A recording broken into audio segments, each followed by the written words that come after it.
L'heure n'est plus à la recherche de coupables, mais aux excuses publiques de la part du gouvernement, de communautés religieuses, du monde médical envers les orphelins de Duplessis, qui devraient en plus recevoir une indemnité de réparation pour les souffrances du passé. Ces recommandations sont celles du protecteur du citoyen, Daniel Jacobi, qui a publié son rapport la semaine dernière. C'est sans doute la première vraie victoire pour ceux qu'on appelle les orphelins de Duplessis, qui n'ont jamais pu obtenir gain de cause devant les tribunaux. Mais dans quelle mesure les propositions de Daniel Jacobi rendront-elles justice aux victimes? Notre invité ce soir, le protecteur du citoyen, M. Daniel Jacobi. M. Jacobi, bonsoir. Bonsoir. Dites-moi ce que vous disiez la semaine dernière, l'heure n'est plus à la recherche des coupables. Certaines personnes pourraient penser que c'est une façon d'enterrer l'histoire. C'est une façon, vous savez, c'est très difficile 30 ans plus tard de juger le passé parce que il y a des choses, il y a un contexte politique, économique qui fait en sorte qu'on ne peut pas attribuer la responsabilité seulement aux communautés religieuses qui se sont occupées de ces enfants, dans le fond, très vulnérables, abandonnés. Je pense qu'il y a eu la responsabilité de l'État. Et il faut bien penser aussi que les enfants de Duplessis, c'était des dizaines de milliers de personnes finalement. Et ce n'est pas tous les enfants du Duplessis qui, selon moi, doivent recevoir une forme d'indemnisation. Il y a des choses qui, en 1996, 97, 98, en fin de siècle, qui ne sont pas acceptables et qui n'étaient pas plus acceptables à l'époque. Et ce sont ces choses qui ne sont pas acceptables. Par exemple, le fait d'avoir catalogué, étiqueté, volontairement pour des raisons strictement financières administratives, des centaines et des milliers d'enfants abandonnés, de les avoir étiquetés malades mentales. C'est quand même extraordinaire. Ça s'est passé ça, dans les années 50, parce qu'il y avait une chicane entre Ottawa et Québec. Et les communautés religieuses avaient réalisé que ces enfants dans les crèches et les orphelinats accusaient des retards dans leur développement. Ils n'étaient pas préparés pour rencontrer les stress de la vie.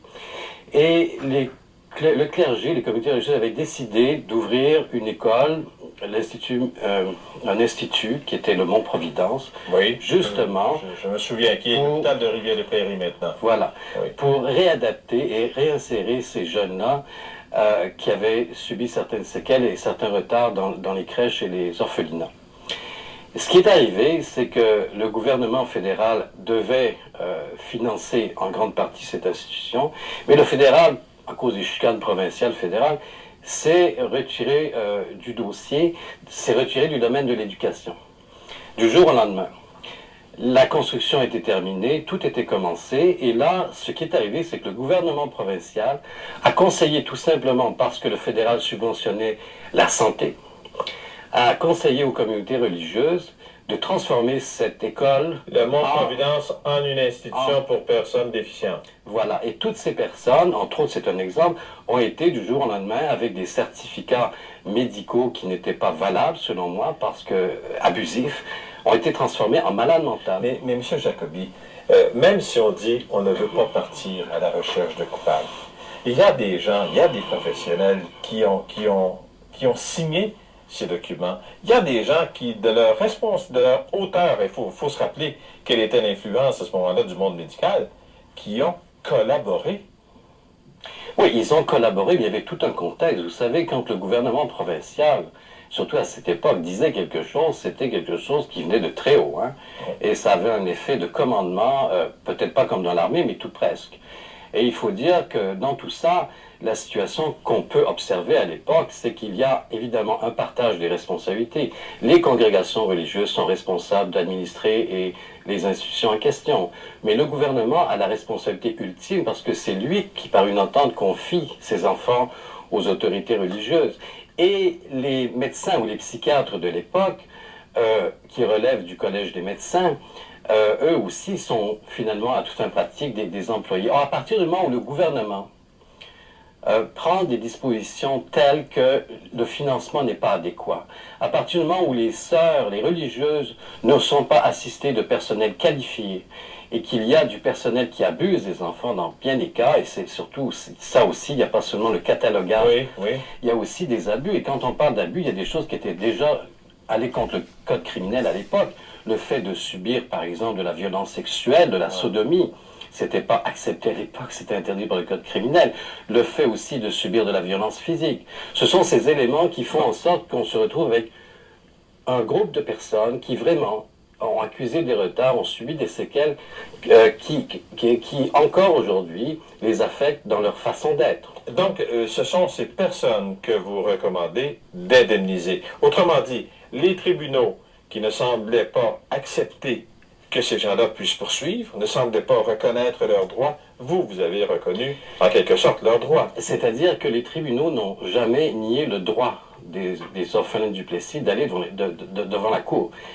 Ce sont des recours collectifs. Les tribunaux ont appliqué strictement les règles de procédure, que dans des situations comme ça, il faut que la faute soit prouvée individuellement et il faut que les dommages soient prouvés individuellement. Donc ce n'est pas recevable sous forme d'action collective.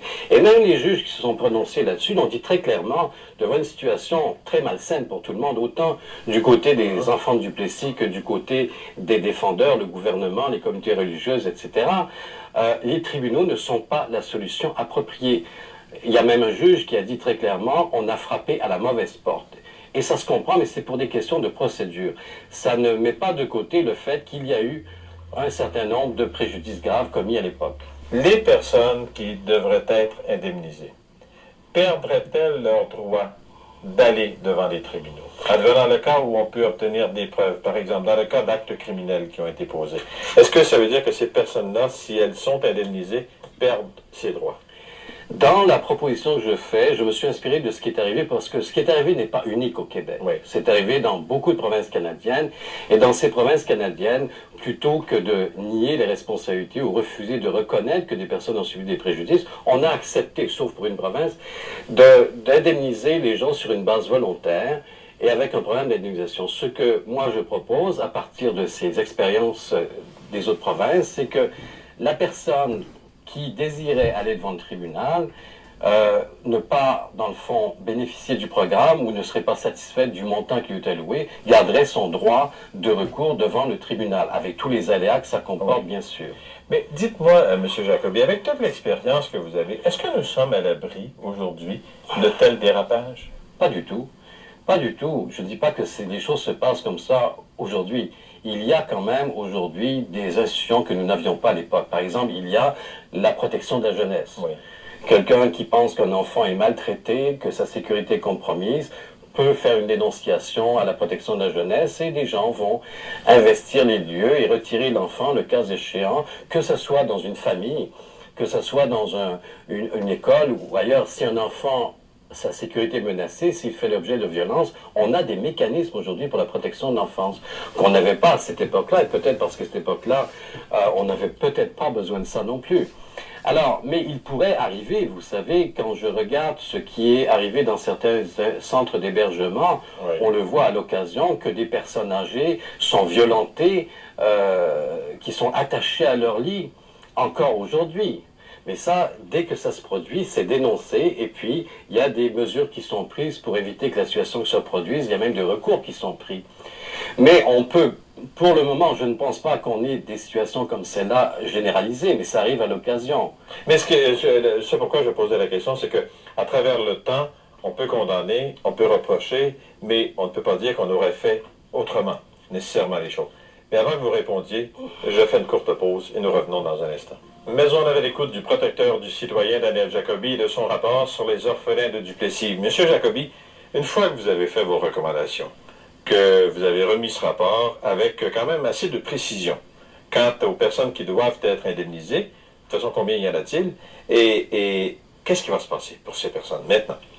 Ben pour le moment, moi je ne fais que des propositions, des recommandations. C'est au gouvernement et aux partis concernés, je pense aux congrégations religieuses, et à l'ordre des médecins de prendre leurs décisions. Ce que je propose, et puis il faut bien voir la différence entre une action justice et ce que je propose. Il ne s'agit plus de trouver des responsables, il ne s'agit plus de trouver des fautes, il s'agit de tourner la page, de constater, tout le monde reconnaît l'existence de ces personnes, tout le monde reconnaît les préjudices graves qu'ils ont subis et les séquelles qu'ils subissent aujourd'hui. Et alors à ce moment-là, les partis concernés, j'ai transmis mon rapport aux partis concernés, et par ailleurs, la commission de l'Assemblée nationale qui m'a reçu la semaine dernière a décidé de discuter à fond du rapport dans les prochaines semaines. Alors c'est sûr que pour ces personnes-là, il n'y a pas d'argent aujourd'hui, il n'y a pas de décision, ce n'est qu'une proposition du protecteur du citoyen, et qui a été faite un peu aussi à la demande des députés, parce que l'année dernière, quand j'étais allé en commission à l'Assemblée nationale, où j'avais parlé de ce problème, on m'avait encouragé à examiner la situation puis de proposer une solution acceptable pour tout le monde. Alors, c'est la situation au moment où on se parle. Vous avez mentionné les communautés religieuses. Vous n'avez pas rencontré les communautés religieuses dans votre démarche. Vous avez l'intention de les rencontrer. Absolument. J'avais eu l'occasion, lorsqu'il a été question des enfants de Duplessis dans le passé, de rencontrer des gens de communautés religieuses qui me disaient que pour les personnes, les religieuses âgées, c'était extrêmement traumatisant, difficile, culpabilisant, comme si on effaçait tout leur passé, tout le travail de leur passé. Votre perception, à vous, après l'étude de ce dossier, du comportement des communautés religieuses, qu'est-ce que c'est? Je ne serai pas en position de blâmer les communautés religieuses pour tout ce qui est arrivé. Ce qu'il faut reconnaître, c'est qu'à l'époque, les seules institutions qui pouvaient s'occuper de ces enfants abandonnés étaient les communautés religieuses. Et des milliers et des milliers de religieuses se sont occupées d'une manière très assidue de ces enfants. Mais il faut regarder qu'à l'intérieur d'une organisation, il peut y avoir des personnes qui ne marchent pas nécessairement au pas. Et il faut penser que ces communautés religieuses manquaient d'argent. Il faut penser que ces communautés n'avaient pas le personnel qualifié. Oh. Et souvent, certains traumatismes ont été provoqués par des civils qui n'avaient pas de qualification et qui pouvaient être en position d'abuser de ces enfants-là sur le plan sexuel ou physique. Il faut penser aussi que l'affaire du catalogage comme personne malade mentale, ça a dû être pensé, je pense, d'une certaine bonne foi, sans se rendre compte des conséquences. Moi, je n'avais jamais fait le lien avec des querelles fédérales provinciales. Jusqu'où ça peut aller? Ça n'a pas de bon sens. Ça n'a aucun sens. Et ça ne semble pas avoir servi de leçon. Pas du tout. Et vous voyez, les querelles au niveau des programmes gouvernementaux, c'est toujours sur le dos d'un certain nombre de citoyens que ça se produit. Et c'est exactement ce qui s'est produit à l'époque. Et c'est très grave. Il faut que ça serve de leçon pour le présent et pour l'avenir.